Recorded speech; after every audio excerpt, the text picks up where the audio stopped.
Hi, my name is Alexa Hurl, and I'll be discussing the long-term effects of the pandemic on children. So, as we all know, the global COVID-19 pandemic had a massive impact on all aspects of life. The experiences that individuals went through during the pandemic are unique, and changes in daily life were very apparent. Along with this, the amount of loss that occurred around the world was devastating, and many lives were permanently changed. Although COVID 19 is now much less present in daily life, understanding the long term effects and issues that came from the pandemic is extremely important. One demographic of individuals that are underrepresented when it comes to the long term problems and issues in the aftermath of the pandemic are children. Children continue to be negatively affected by the pandemic in a multitude of ways due to the malleability of their developing brains. For many children, the pandemic occurred during critical developmental parts of their lives, and due to their age, they were incapable of advocating for themselves. During the pandemic, the majority of parents and caregivers were focused on avoiding infection and keeping children physically safe without acknowledging the possible long term emotional and social effects. For this presentation, I will be discussing the social, physical, cognitive, and emotional effects that the pandemic had on children and how those problems continue to impact today's youngest generation. For older children, transferring to online school and the cancellation of extracurricular activities such as sports and clubs led to feelings of isolation, loneliness, and negative effects on mental health, such as depression and anxiety. Moreover, school and activity closures reduced the closeness of previously created relationships and friendships due to the lack of in person interaction. Younger children, on the other hand, who are in critical stages of social development, were affected by preschool and daycare closures, along with the lack of playdates or get togethers. This lack of social interaction led to deficits in critical social skills and interpersonal communication skill development. Along with this, studies have shown that young children who experience the pandemic have an increased fear of strangers due to lack of socialization in early childhood. Although age plays a role in just how much a child was affected by the pandemic from a social aspect, the lack of in person interactions and decrease in socialization continues to play a large role in children's lives today. Along with not being able to see friends, peers, and other relationships that children saw to be important, social relationships within the family were also negatively impacted. Due to the uncertainty of the pandemic, both child and parental stress was increased, leading to the possibility of more arguments or disagreements within the home. Job loss, personal loss, and fear are all factors that play into these strained relationships. Changes in daily routines also led to more in home dysfunction as children began doing schoolwork online and parent jobs were made virtual. This lack of personal space also led to a decrease in the quality of family relationships. Despite this, there are many strategies that parents, caregivers, and teachers can use to promote the social well being of their children or students. To begin, encouraging social interaction can be beneficial. This includes things such as organizing playdates and allowing time for older children to hang out and socialize with friends.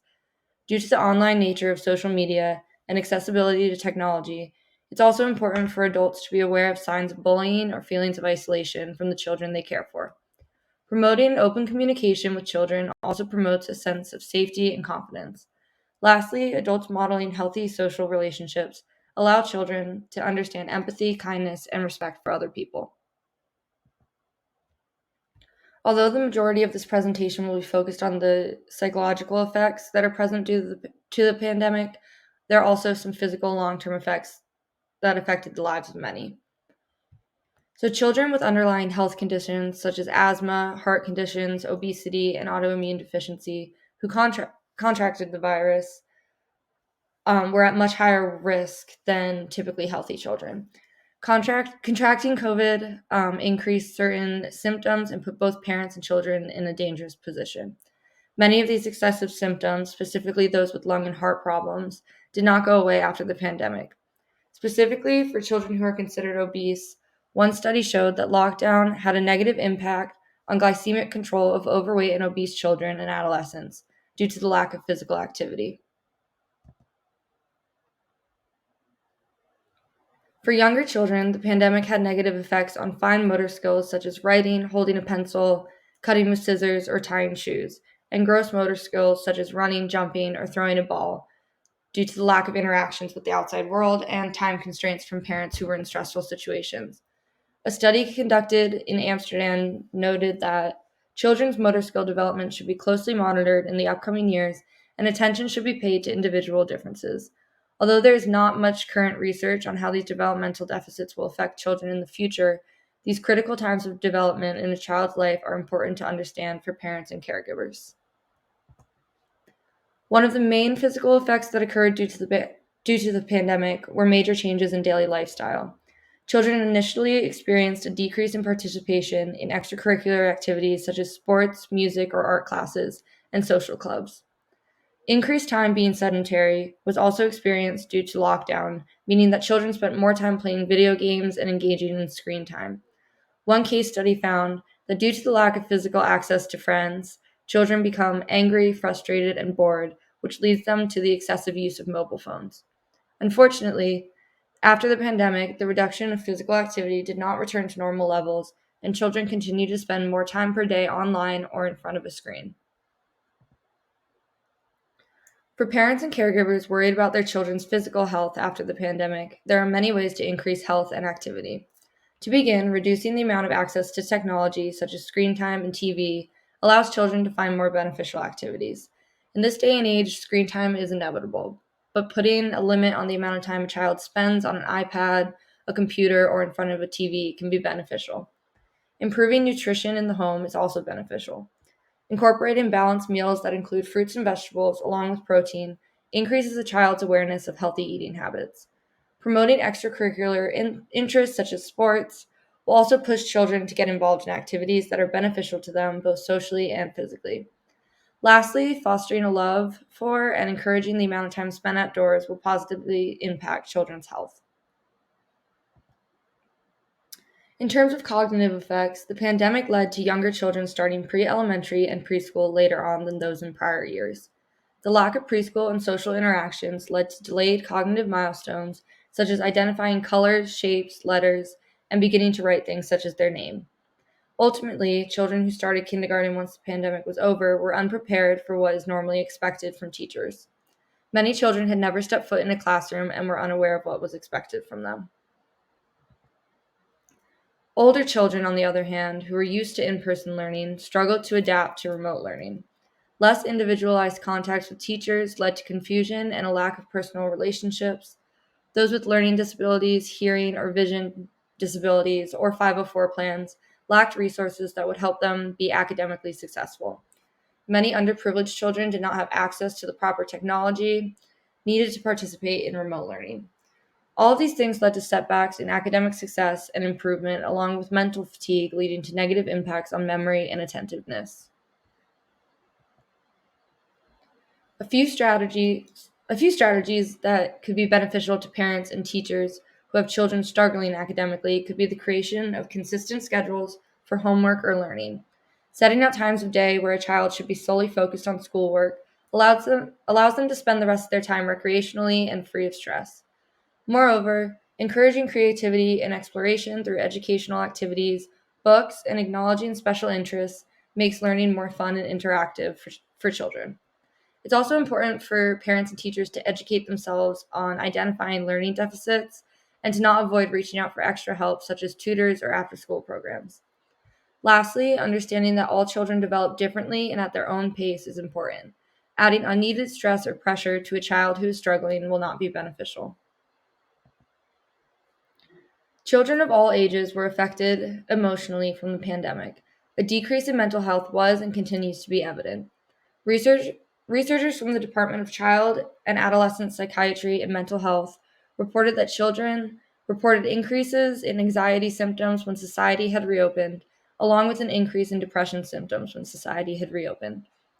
This increase in anxiety and depression was partially due to the stress from returning to normal life, along with long term feelings of isolation. Moreover, continuing fear of the pandemic and contracting the virus was apparent despite the lockdown ending. Lastly, there's a crucial need for mental health resources for children. This lack of support services has led to even more detrimental effects in the long run.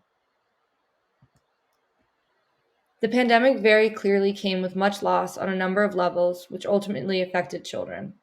On the surface, the cancellation and lack of important social milestones, such as prom, graduation, extracurricular events, and even birthday parties, had a negative effect on children's mental health.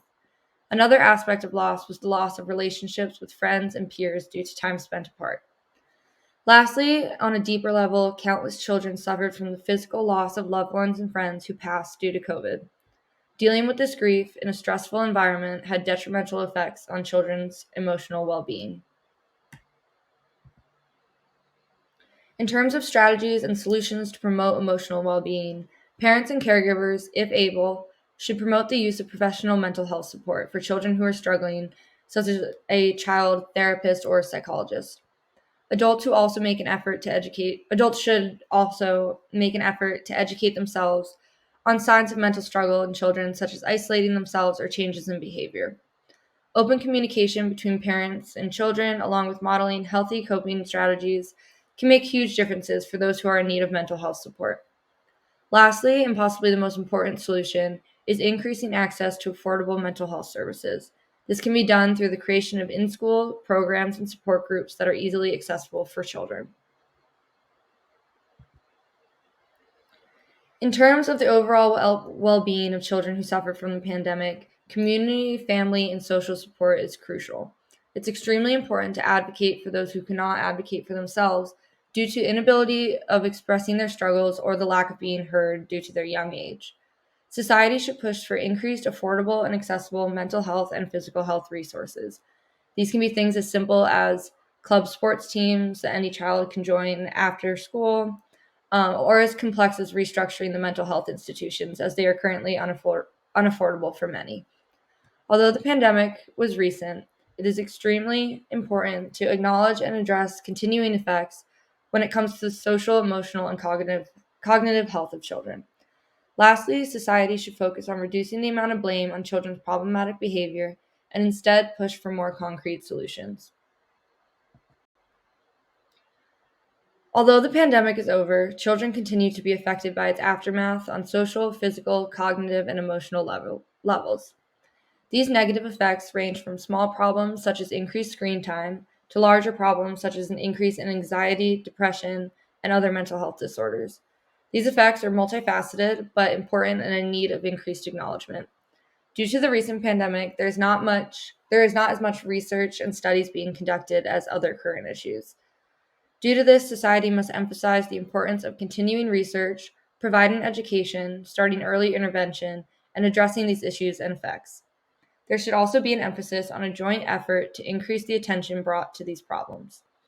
Through parental support, educator support and advocacy, and community involvement, society can help children who have struggled and continue to struggle with the effects of the pandemic. And these are my sources. Thank you.